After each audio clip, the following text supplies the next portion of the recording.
¿Qué tal, amigos? ¿Cómo están? Bienvenidos a un nuevo bloque de entrevistas del Reporte. El día de hoy tenemos a uno de los congresistas, creo que ha generado un poco de polémica a lo largo de este periodo congresal, por muchas cosas, por muchos motivos, y uno de ellos es una precandidatura a la presidencia de la República, que de eso vamos a hablar detenidamente en este espacio. Tenemos al congresista Carlos Anderson para hablar de muchas cosas, principalmente nuestro país y los problemas que abordan a todo el concepto llamado Perú. Congresista, ¿qué tal? ¿Cómo está? Bienvenido a este bloque de entrevistas. Muchísimas gracias. Lo que no entiendo es por qué tiene que haber causado polémica mi precandidatura. Por el contrario, debería ser bien recibida. O sea, en lugar de tanto payaso candidato, eso es importante, ¿no? Aquí tienes una persona que tiene una trayectoria profesional, limpia, nacional, internacional, ¿me entiendes? Que ha expuesto sus ideas hace años, ¿me entiendes? Para que todo el mundo las pueda ver, que tiene una gestión en el Congreso que nadie puede señalar, ¿me entiendes? Entonces, más bien, ¿por qué no es polémico que alguien sin la más mínima idea, ¿no? Con todas las señales de que va a ser súper manipulable, ¿no? Tipo Carlos Álvarez, tipo un montón de otra gente de ese tipo, ¿por qué eso no es polémico? ¿No? Y sin embargo, que una persona como yo, con mi trayectoria, con mi formación académica, etcétera, ¿por qué tendría que ser polémico?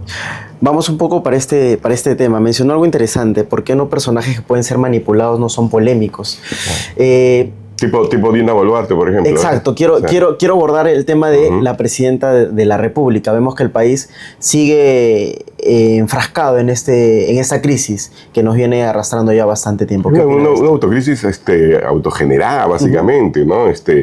Mira, durante un par de décadas, de alguna manera como que la economía y la política andaban por cuerdas separadas, ¿no es cierto? Eso fue siempre una ilusión, porque eventualmente iban a colisionar. ¿Cómo colisionó? El año 2016, que es el año, digamos, de la gran paradoja en la historia peruana, porque 80% de los votantes votaron en una dirección de centro-derecha, ¿no es cierto? Y uno diría, bueno, por fin el país encontró un caos, un rumbo, una visión que los unifica, ¿no es cierto? Con alguna diferencia. Pero no, ese fue el año del hecatombe, porque perdió la señora... todo inició, digamos. Claro, perdió la señora Fujimori, le dio la pataleta, sacó a uno, después vino el otro, ¿no? Y de ahí hemos venido como una piedra que cae, como una rolling stone, ¿no? Arrastrando. Y claro, y en el camino, pues, hemos ensuciado también el manejo de la economía, hemos desaprovechado oportunidades y nos encontramos donde nos encontramos, en esta paradoja, ¿no? De un mundo que de alguna forma te pone todas las cartas ahí para que las aproveches, ¿no? Y un país que sigue mirándose el ombligo, discutiendo las cosas más inútiles que uno se pueda imaginar, que el rol, que esto, que lo otro, pero generado por estos políticos, ¿no? Claro. Ahorita nos encontramos en un contexto de una crisis social, digámoslo así, de inseguridad ciudadana, que esto, como usted lo dice, no es reciente. Viene arrastrándose ya de bastante tiempo. Incluso se podría decir que desde la gestión del señor Pedro Pablo Kuczynski, donde abrió las fronteras. Sí, pero eso es una mirada un poco, perdóname, parcial, ya, por decirlo menos. A ver, ¿a ti te importa que te robe un colombiano, un venezolano, un chino, un francés o un peruano, o te importa que no te roben? Bueno, en general que no roben. Que no te roben, o sea, para comenzar, ¿no es cierto? Ciertamente la criminalidad, la delincuencia ha sido una de las, digamos, de las cosas que hacen que la vida en el Perú sea difícil, sea pobre, ¿no? Porque la pobreza no es solamente un tema monetario, también la pobreza tiene que ver con la calidad de vida, ¿no? Y entonces cuando uno vive a salto de mata con el tema de la criminalidad, ¿no? Entonces evidentemente tu vida es más pobre. Ahora, esa vida se hizo más pobre, efectivamente, por un mal manejo, ¿no? de la política migratoria. Nosotros, que hemos sido históricamente un país, digamos, donde la gente ha emigrado, de repente se convirtió en un país que recibe inmigración, ¿no? Y en este caso, el caso de Venezuela, ¿no es cierto? Pero de ahí la idea chauvinista, ¿no? De decir, claro, han llegado los venezolanos y todo, ahora es un desastre y antes era un paraíso, eso es errado. No han llegado 1,5 millones de personas, muchas de ellas honestas, trabajadoras, con formación, digamos, que nosotros no pagamos, Si no, mira cualquier clínica y casi todos son los enfermeros, son gente que nosotros no preparamos y que estamos de alguna forma beneficiándonos de su formación y de su voluntad de trabajar. Así que yo un poco discuto eso. Entonces, lo importante aquí, ¿no?, es realmente decir, ¿y cómo el país se enfrenta, ¿no?, cómo responde a esta demanda ciudadana por seguridad? ¿Cómo la responde el Estado peruano, ¿no? Y la responde mal. La responde primero ignorando el clamor ciudadano, ¿no?, minimizándolo, cambiando de ministros a cada rato y cada cual más incompetente que el otro, regateándole los recursos, ¿sí? Existe hace ya como 4 años, 5 años el Plan Mariano Santos, que quizás es el mejor trabajo que se ha hecho. Pero que no se aplica en... Pero por eso te digo, pero es el mejor trabajo que se ha hecho en términos de diagnóstico y de solución de problemas, ¿no? Pero que requiere 1.300, 1.500 millones de dólares. ¿No? Dicen, no, el MEF dice, no, para eso no hay plata. Para eso no hay plata. Exacto. Pero para darle a Petroperú, para llenar ese hueco negro, ¿no?, que han significado 3.500 millones de dólares en los últimos 2 años, ahí sí ahí sobra la plata, ¿no? Claro, el Estado también está, justo tocando este tema, el Estado está invirtiendo en cosas que básicamente no tienen relevancia en relación a nuestra realidad. Usted lo menciona, Petroperú. Ahora hablemos del tema de seguridad ciudadana, no quieren invertir el tema. Claro, hablemos un poco también en educación. Bueno, en educación se gasta mucho dinero, pero se gasta mal. No se pone la prioridad. No se ha entendido que el mundo cambió. No se ha entendido, fíjate, que el país tiene que tener una educación que converse con el siglo XXI. Pues aquí, imagínate, tú entras a un hospital, una clínica más o menos sofisticada, ¿no? Y verás pues aparatos y todo, ¿no? Un doctor del siglo XVIII, del siglo XIX, llega a una clínica y se pierde y se no entiende nada, ¿no es cierto? Ahora traslado del mundo de la educación. Un profesor del 1825 viene a una clase, ve la pizarra y se para y empieza a hacer exactamente lo mismo. No cambió nada, ¿no es cierto? O sea, el enfoque sigue siendo el mismo. En educación hay muchísimo que hacer. De hecho, yo he escrito un libro que se llama Modelos Educativos con Futuro, ¿no?, que justamente describe lo que tenemos que hacer para llegar a tener una educación del siglo XXI. Pero, a ver, en materia educativa, por ejemplo, ¿por qué digo que se gasta y se gasta un montón y se gasta mal? Fíjate, existen los colegios estos especiales, ¿no es cierto?, de alto rendimiento, que han significado o significan una inversión pública, ¿no?, de 4.500 no sé cuántos millones de soles. Si tú lo divides entre los 35, creo que son, más o menos te sale 65 millones de dólares cada colegio. Visiten uno. Son unos colegios espectaculares, unas moles de cemento extraordinarias, con piscina, con todo. Y uno dice, oye, ¿y toda esa inversión a cuántos estudiantes beneficia? 114.000 estudiantes. Y uno diría, bueno, aplausos, qué maravilla, ¿no es cierto? Sí, pues, pero yo digo, espérate un momentito. ¿Y cómo está el resto? Bueno, resulta que según las propias estadísticas del Ministerio de Educación, más del 60% de los colegios en el Perú no tienen agua, no tienen electricidad. Olvídate de que tengan internet, ¿no es cierto? Los materiales, todo es un desastre. No tienes que irte muy lejos, ¿eh? Ándate alrededor en el cinturón del Lima, te vas a encontrar con colegios de esa naturaleza. Que con la infraestructura defectuosa total. Por eso te digo, ¿y a cuántos alumnos afecta todo eso? 3 millones de alumnos. Y uno dice, pero qué locura, te estás gastando un montón de plata para beneficiar a 114.000 y descuidas estos 3 millones. Y uno dice, ¿y por qué? ¿Dónde está el secreto? A ver, ¿cómo se explica? Bueno, muy sencillo, la Contraloría nos dice que el 10% de lo que se dedica a inversión pública termina en corrupción, ¿no es cierto? ¿Qué es el no son palabras mías, ¿ah? Entonces, si yo digo, si hay una inversión en un colegio de 65 millones de dólares, ¿cuánto hay de corrupción? Probablemente 6 millones y medio de dólares. Con razón el interés en hacer ese tipo de cosas. Pero claro, cuando se trata de refaccionar colegio, ponerle servicio de agua, eso, ahí nadie inaugura nada, ahí nadie aplaude, ahí no hay coimas, ¿me entiendes? Entonces, gastamos un montón, pero gastamos mal. Lo mismo en el tema de salud. Exactamente lo mismo. O sea, ¿cómo es posible que un país como el Perú, ¿no?, tenga 1.000 millones de dólares paralizados en activos hospitalarios? Hospitales extraordinarios, o sea, desde el punto de vista de lo que te dice la arquitectura o la ingeniería, digamos, de los hospitales, pero en su mayoría de ellos paralizados. Algunos de ellos, como por ejemplo el Hospital Hipólito Unanue de Tacna, que tiene que ser tumbado, porque lo construyeron como si fuera la Torre de Pisa, inclinada, ¿no es cierto? Y eso no sirve, pues, ¿no? O sea, y yo dice, bueno, pero esa es la forma de enfrentar los temas de salud en un país con el perfil epidemiológico que tiene el Perú. Y la respuesta es no, porque nosotros no somos un país todavía que se muere por enfermedades muy complejas. En el Perú la inmensa mayoría de gente todavía se muere por enfermedades muy sencillas, broncopulmonares, cosas por el estilo, que según los expertos, no soy yo, los expertos te dicen, oye, mira, con un buen sistema de salud primaria, postas médicas, pero súper bien provistas, con internet para hacer telesalud y todo lo demás, desplegadas a lo largo de todo el país de manera conectada, etcétera, ¿sí? Eso solucionaría el 80% de todos los problemas de salud del país. Claro, y también Pero perdón, eso es para terminar. ¿Pero qué hacemos? ¿Nosotros acá invertimos en eso? No. ¿En qué invertimos? En hospitales de primer nivel, de complejidad, de segundo nivel de complejidad.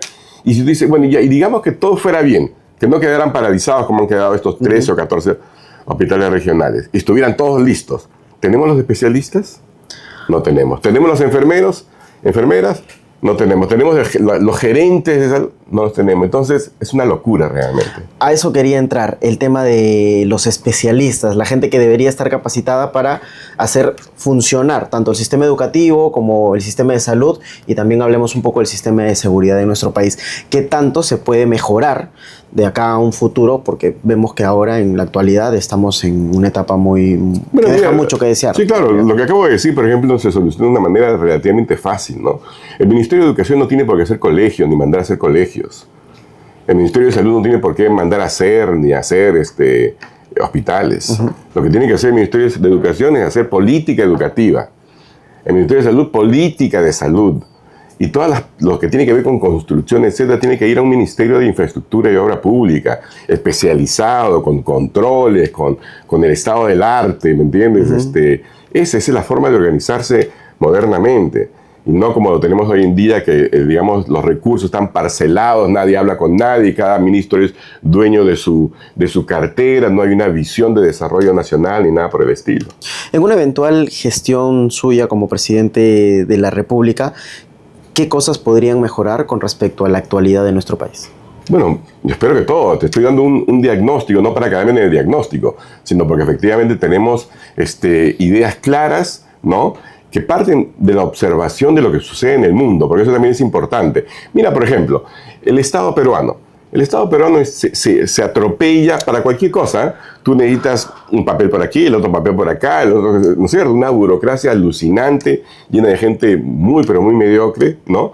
Y dices, bueno, oye, ¿y por qué no hacemos lo que ha dicho en Argentina Milei, o lo que está haciendo Elon Musk, con todas las críticas que uno pueda tener, digamos, a los aspectos ideológicos? Pero lo que queda claro, ¿no?, es que en estos dos casos, por ejemplo, ha quedado claro que lo que dicen, oye, nosotros no podemos seguir gastando como venimos gastando a la loca. Necesitamos saber si lo que estamos gastando tiene algún uso. Lo que yo acabo de hacer, por ejemplo, te acabo de decir, oye, ¿tiene sentido gastar como estamos gastando en educación? ¿O debemos hacerlo diferente? ¿No? ¿Tiene sentido tener todos esos, o por ejemplo, el Congreso, ¿no? ¿Tiene sentido que el Congreso se haya pasado de 641 millones de soles a casi 1.500 millones de soles este año? ¿Tiene sentido? ¿Realmente ha mejorado la eficiencia? En todo el Estado, ¿ha mejorado la eficiencia en la provisión de servicios públicos de calidad? El haber aumentado las planillas de la forma como han aumentado, porque hoy en día tenemos 1,5 millones de personas trabajando en el Estado peruano. Y si tú te pones a ver, por ejemplo, la calidad de esos funcionarios, te vas a morir. Yo fui presidente de una entidad del Estado. Yo fui presidente del Centro Nacional de Planeamiento Estratégico. Y cuando fui presidente, lo que dije, a ver, ¿cuántas personas hacen tareas de planeamiento estratégico en el Estado? Bueno, descubrimos que cerca de 100,000, ¿ya? Entonces se me ocurrió, conjuntamente con Servir, hacer un examen, por ejemplo, de suficiencias, para saber si las personas que hacían planeamiento estratégico en el Estado peruano conocían los rudimentos del planeamiento estratégico. ¿Cuál fue el resultado? Menos del 10% lo aprobó. O sea, ese es el Estado que tenemos. Entonces tienes que empezar por allí, ¿me entiendes? Tienes que reestructurar el Estado peruano, tienes que hacerlo mucho, pero inmensamente menos burocrático. Tienes que utilizar mecanismos de tecnología para poder darle luz y evitar la corrupción que lo ha invadido absolutamente todo, ¿no? Tienes que trabajar también con un sentido de impedir la impunidad. Porque el gran problema que nosotros tenemos en el Perú, en materia de criminalidad, de corrupción y en todo, es que no pasa nada. O sea, nos llenamos de denuncias de los periódicos, los dominicales, todo el tiempo, ¿no? Que miren esto, que esto, ¿no es cierto? En el Congreso mismo, en todas partes, que robaron en el Pentagonito tal. ¿Y después qué pasa? ¿Dónde está la noticia, por ejemplo, de que a un general lo han bajado, le han quitado todos sus grados porque estaba involucrado en todo un esquema, digamos, de robo de gasolina? ¿Dónde está ese castigo público? ¿No? ¿O dónde están los congresistas mochasueldos? ¿No? A ver, ¿qué ha pasado? Que se archivan sus casos. Se archivan sus casos y todo lo demás. En el Ejecutivo, ¿cómo es posible que haya pasado lo que pasó con Caliwarma y no haya ninguno preso? Preso, digo preso, no preso, porque ahí se puso en peligro la vida de los niños. O sea, mientras exista impunidad, ¿no? Nada va a cambiar. Entonces tenemos que atacar directamente la impunidad y para eso tenemos que atacar todo el sistema, todo el circuito, digamos, de justicia que hay en el país, la policía, hay que darle los recursos, sí, pero después exigirles también honestidad, ¿verdad? Eficiencia, y no como hoy en día, no le podemos exigir nada porque no le damos nada, o le damos muy poco. ¿Considera usted que el tema de la inmunidad que hay, por ejemplo, para la Presidenta de la República, para los congresistas, es un problema para las investigaciones que se van a ir desarrollando a lo largo de las gestiones? No existe inmunidad parlamentaria, O sea, no se sabe, pero no existe inmunidad. Y en el caso de la Presidenta, la inmunidad es relativa, ¿no es cierto? Y está especificada a través de la protección que se le da en el artículo 117 de la Constitución. Pero obstaculiza, en cierto modo, la justicia, ¿no? En el caso, por ejemplo, de la Presidenta, con todas las investigaciones que deberían darse un curso adecuado, por el momento están, digamos que, paralizados. Claro, lo que pasa es que, a ver, la forma como hemos construido nuestro orden constitucional, ¿sí? Con la política salvaje que tenemos, ¿no es cierto? De todas maneras, hace que sea necesario dar algunas protecciones, ¿ya? A quien ejerce el poder. Evidentemente, en el Perú, pues, hay cosas que no han estado consideradas, ¿no? Por ejemplo, casos flagrantes de corrupción, como los que tenía Pedro Castillo, ¿no? Aquí a la señora todavía no le hemos agarrado, digamos, en cosas pequeñas, menudas, circundantes. Todavía no hay ningún caso evidente, digamos, donde ella se haya beneficiado económicamente más allá del rol y cosas por el estilo, ¿no? Pero si así fuera, eso tiene que seguir investigado y al final de su mandato, pues acabarán en prisión, un poco como lo que viene sucediendo con el caso de Ollanta Humala, con el caso de Alejandro Toledo. O sea, eventualmente la justicia tiene que alcanzarlos, ¿no? Yo sí creo que tenemos que de alguna forma reformular esto para que tenga mayor realismo, ¿no? En los supuestos, ¿verdad? Pero, por ejemplo, el hecho de que esté claramente establecido ahí que si un presidente quiere cerrar el Congreso, pretende cerrar el Congreso, que eso en sí mismo es un delito que lo descalifica de inmediato, ¿no? Que eso ha sido justamente lo que sirvió para que Pedro Castillo esté bajo las rejas, ¿no? Eso ha funcionado, se ha demostrado, ¿no es cierto? ¿Considera usted, bueno, hablemos un poco de lo que puede llamar mucho la atención? Los últimos presidentes desde Ollanta Humala en adelante, o desde Alberto Fujimori en adelante, han significado presos o con investigaciones. Hablamos de manera continua. Llama mucho la atención de que los peruanos nos equivoquemos tanto al elegir. Son varias cosas, mira, en el mundo, aunque parezca mentira, alguna gente más bien admira el hecho de que en el Perú los presidentes van presos, porque en el resto del mundo también se cuece habas, ¿no? También hay mucha corrupción. Lo que pasa es que se convierten en intocables, ¿no? ¿Tú crees que el expresidente Menem era un santo? Hay un montón de evidencias, o la propia Cristina Fernández, ¿no es cierto?, de Kirchner y otros más en Argentina, y lo mismo Correa y lo mismo un montón de otros presidentes en América Latina y en el resto del mundo, ¿ya?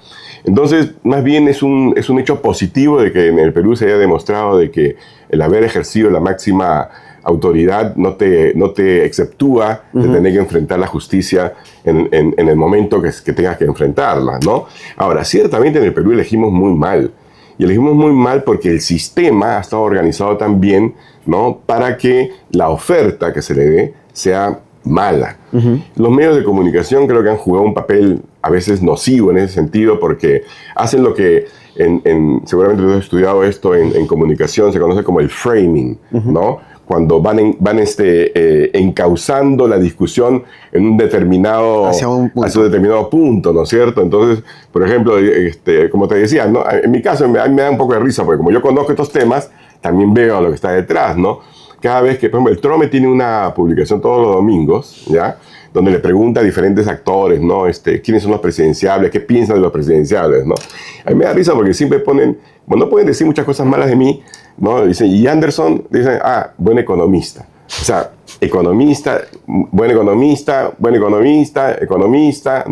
O sea, como diciendo, señor, para economista está bien, para el resto no está bien, ¿me entiendes? Eso se llama framing. Y eso sucede mucho, ¿no? Yo creo que los medios de comunicación, que es un cuarto poder, ¿no? Tendrían que haber, tienen una función fundamental en el siglo XXI, que debería ser, digamos, descubrir las fortalezas y las debilidades de todos, para que no nos pase lo que pasó con Castillo, ¿no? Mira, hasta unas par de semanas antes de las elecciones de la primera vuelta, nadie había escrutinado realmente qué pretendía ser Perú Libre. Yo había leído el supuesto plan de gobierno, que en realidad era un mamotreto de un ideario, no tenía una sola política, ni absolutamente nada, que de hecho ni siquiera cumplía con los requisitos que te pone el Poder Electoral, ¿no? El Jurado Nacional de Elecciones, no cumplía con nada. Yo no entiendo cómo lo dejaron pasar. Pero nadie hizo porque ahí estaba, Asamblea Constituyente y una serie de otras cosas. ¿Me entiendes? Entonces, el radicalismo de la izquierda, ¿no? Claro, entonces nosotros tenemos, creo que como sociedad, que abrir los ojos y empezar a hacer y cuestionar, ¿no? O sea, realmente cuestionar a alguien. Y si tú nunca has trabajado, nunca tienes ninguna experiencia con el Estado, ninguna experiencia en manejar absolutamente ninguna institución grande, ¿cómo de la noche a la mañana crees que puedes manejar un país, ¿no? O como al señor ¿cómo se llama? César Acuña, ¿no? Y de verdad, ¿tú crees que porque tienes plata, etcétera, eso te califica de inmediato a ser presidente del país? Mira el desastre que estás haciendo como gobernador. O sea, creo que tenemos también que hacer nosotros, como sociedad, ¿no? Más exigentes de quienes pretenden, digamos, una posición, digamos, de alta autoridad. ¿Considera usted que, a partir del gobierno de Ollanta en adelante, ha pasado algo que genera, que llama mucho la atención para todos los que estamos metidos mucho en el tema político? El antifujimorismo es lo que predomina para un proceso electoral, ¿no? La gente ha votado siempre, no por el candidato, sino contra Keiko Fujimori. Claro, pero hay que diferenciar, ¿no? Porque una cosa es el antifujimorismo y otra es el antiquequismo. O sea, mira, el fujimorismo como movimiento general, yo creo que el balance no es un balance necesariamente negativo. O sea, yo reconozco siempre, por ejemplo, que el señor Fujimori tuvo un gran acierto, un gran talento, que fue cuando llegó al poder, en el año 1990, en las condiciones más difíciles para el Perú en la historia de los últimos 200 años, ¿no? Él entendió que tenía que enfrentar los dos más graves problemas del país en ese momento, que eran el terrorismo y la hiperinflación, y que había que enfrentarlos porque ahí se nos iba la vida o la muerte del país, ¿no? Que esa tenía que ser la prioridad absoluta. Y solamente así podías tú empezar a construir. Y eso fue lo que pasó. Los enfrentó, ¿no es cierto? Se derrotó la hiperinflación, se derrotó a Sendero Luminoso y el Perú empezó, digamos, a ordenarse y a crecer. Después, por supuesto, en el medio está toda la corrupción y todo lo demás, ¿no? Que es el haber, digamos, de ese balance, ¿no es cierto? Pero en el caso del antiquequismo, que es lo que vemos, ¿no? Por ahí. Claro, eso tiene que ver pues con las acciones, ¿no? De quien teniendo un gran poder y una gran responsabilidad, decidió simplemente responder a sus frustraciones personales. Porque como te digo, el 2016, con 73 congresistas, ¿sí? O sea, con un presidente que no estaba en las antípodas, ¿no? de lo que ellos proponían, ¿no es cierto? Podían haber, con un poquito de generosidad y de madurez, podríamos haber encauzado al país pues, en un ritmo que no nos paraba nadie, ¿no? En lugar de eso, decidió patear el tablero, incendiar la pradera, ¿no? Y desde entonces, pues, hay un montón de gente que decimos, oye, cualquiera menos Keiko, ¿no? Ese es el Y tema. por eso hemos terminado como presidentes como Pedro Castillo. Y por supuesto, ¿no?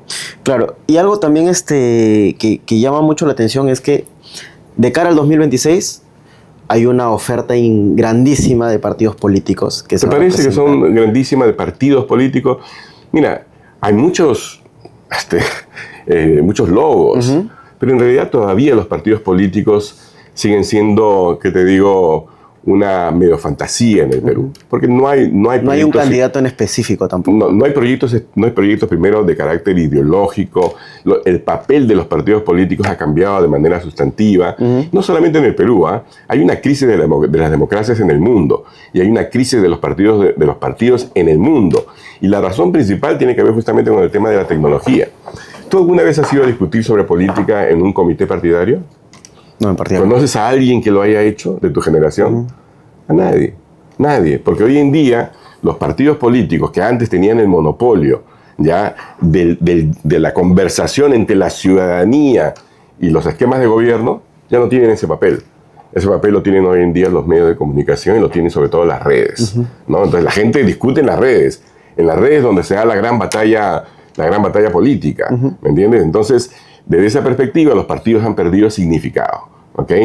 En el Perú, efectivamente, hemos tenido desde vallas inmensas, ¿no? Millones, no sé qué, de votos, que dio pues, lugar a fábricas de votos y todo ¿no? de firmas, etcétera, a vallas bajísimas, sin ningún otro tipo de condiciones, ¿no? Si tú quieres abrir un banco, por ejemplo, ¿ya? La superintendencia te dice, a ver, vamos a ver la calidad moral de quienes quieren abrir un banco. Nosotros no tenemos ningún tipo de filtro para eso. O sea, por eso que hemos tenido el caso pues, de que casi una persona pues, que es responsable, ha sido responsable de la muerte de policías como Antauro Humala, ¿no? Pudo crear un partido, ¿me entiendes? O sea, porque como democracia hemos sido bobas, hemos sido bobos y no nos hemos sabido defender, no nos sabemos defender. Entonces, yo creo que tenemos que tener de alguna forma requisitos más fuertes. Y yo no creo que lleguen 40 y tantos candidatos al 2026. Lo que va a pasar es que hay muchos que se van a dar cuenta de que dicen, bueno, oye, he invertido en construir un partido, ¿no? Si no tengo un candidato potable, ¿verdad?